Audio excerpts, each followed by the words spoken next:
Дараагийн мэдээг танилцуулъя. Америкийн нэгдсэн улсын ерөнхийлөгч Катар улсад удахгүй айлчилж байна. За энэхүү айлчлалын өмнө бол чухал яриа хэлэлцээ болж байгаа юм байна. За энэ нь бол Америкийн нэгдсэн улсын ерөнхийлөгчийн үйлчилгээнд ашигладаг Air Force One нэртэй одоо нисэх онгоцны асуудлаар яриа хэлэлцээ өрнөж байна. За Америкийн нэгдсэн улс Катараас өндөр зэрэглэлийн тансаг ийм ангиллалын онгоцыг авахар зорж байгаа юм байна. За энэ талаар бол хоёр тал яриа хэлэлцээ өрнүүлж байгаа юм байна. За Катар улсаас гаргасан мэдээлэлд уг онгоцыг бол ямар нэгэн байдлаар бэлэглэхгүй гэж мэдэгдсэн. Харин энэ одоо бол түр хугацаагаар ашиглана гэж мэдэгдэж байгаа. За харин Америкийн нэгдсэн улсын CBS News-ийн мэдээснээр энэ онгоцыг бол Америкийн нэгдсэн улсын Трампын бүрэн эрхийн хугацаанд бол ашиглана. За дараагаар нь бол энэхүү онгоц бол Америкийн ерөнхийлөгчийн номын санд бэлэглэнэ гэсэн ийм мэдээллийг өгч байна. За хоёр улсын хувьд бол энэ асуудлаар ярилцаж байгаа нь бол их сонирхолтой жишээ болж байгаа юм байна. За Трамп хоёр дахь бүрэн эрхийн хугацаанд анхны томоохон айлчлалыг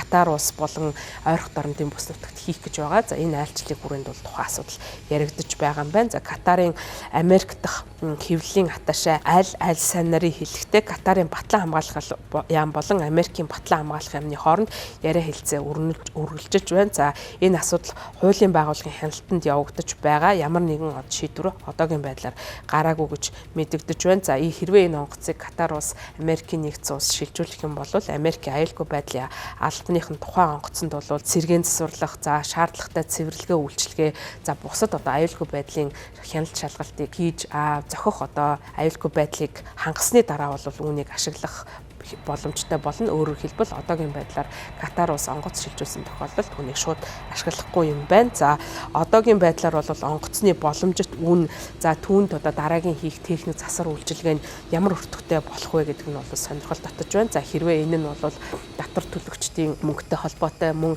асар хэмжээний бэлэглэлийн ийм асуудал үүссэн тохиолдолд бол шүүмжлэгчдээс ихээхэн хэмжээний одоо шүүмжлэл дагуулах магадaltaй гэж харж байгаа юм байна. За Ням гараг цагаан ордны хэвлэлийн албаны нарийн бичгийн дарга Каролин Левит гадаадын засгийн газраас өгсөн альва бэлэг бэлсэлтийг бол бид нар холбогдох хууль тогтоомжийн дагуу хүлээн авдаг. Ерөнхийлөгч Трампгийн засаг захиргаа ил тод байдлыг бүрэн хэмжээнд хангахыг эрмэлзэж байна гэж мэдэгдсэн байна. Америкийн нэгдсэн улсын агаарын цэргийн хүчний мэдгцнэр цагаан ордны одоо мэдээлэлд ерөнхийлөгчийн хэрэгцээнд зориулан тусгаалan ашигладаг холбооны хэрэгсэл, төрийн өргөө, офис, хурлын танхим зэрэг одоо функц бүхий тусгай юм хоёр онгоц байдаг юм байна. За энэ онгоц нь Boeing 447-200B нэртэй юм хоёр онгоц байдаг. За энэ онгоцуудыг 1991 оноос хойш Америкийн нэгдсэн улс цагаан ордондоо одоо цагаан ордны хэрэглээнд бол ашиглаж байгаа юм байна. За Air Force One онгоцууд нь ихэвчлэн одоо ерөнхийлөгч хэрэглэж дуусны дараа дараагийн ерөнхийлөгчдийн одоо хэрэглээнд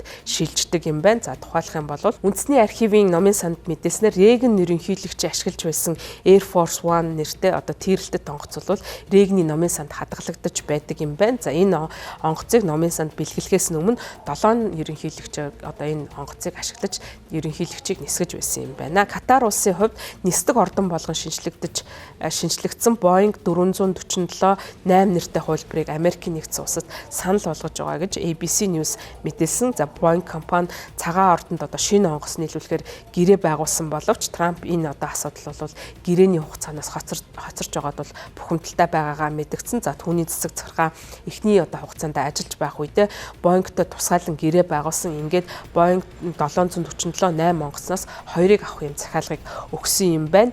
За тэгээд энэ одоогийн байдлаар бол энэ захиалгын хугацаа 2027 юм уу 28 оноос хойш одоо үйлдвэрлэх боломжтой. Өөрөөр хэлбэл үүнээс өмнө тухайн онгоцыг ашиглах боломжгүй байгаа учраас ийхүү одоо Катар улстай яриа хэлэлцээ хийж тухайн одоо Катарын онгоцыг ашиглахыг зорж байгаа юм байна. За энэ үүнтэй холбогдуулан Дональд Трамп мэдээлэл гаргахтаа би Boeing-ийн одоо үйлдвэрлэлийн хугацаанд бол сэтгэл хангалуун бос байгаа. Boeing одоо маш их хугацаа зарцуулж байгаа.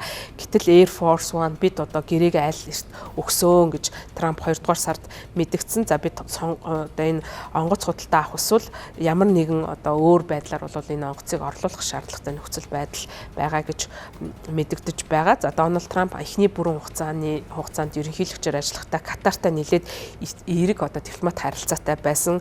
За тухайлах юм бол 2009 онд Америкийн нэгдсэн улсын одоо ихээхэн хэмжээний олон тооны онгоцыг бол Катар улс Америкийн нэгдсэн улсаас авч байсан гэдгээ одоо зарлж байсан. За мөн түүнчлэн Катар улсын хувьд бол бусад улсад бас ийм өндөр зэрэглэлийн нисэх онгоцыг нийлүүлж байсан туршлагатай. Тухайлх юм бол 2018 онд Туркид мөн тансаг зэрэглэлийн онгоцыг бэлгэлж байсан ийм түүхтэй юм байна.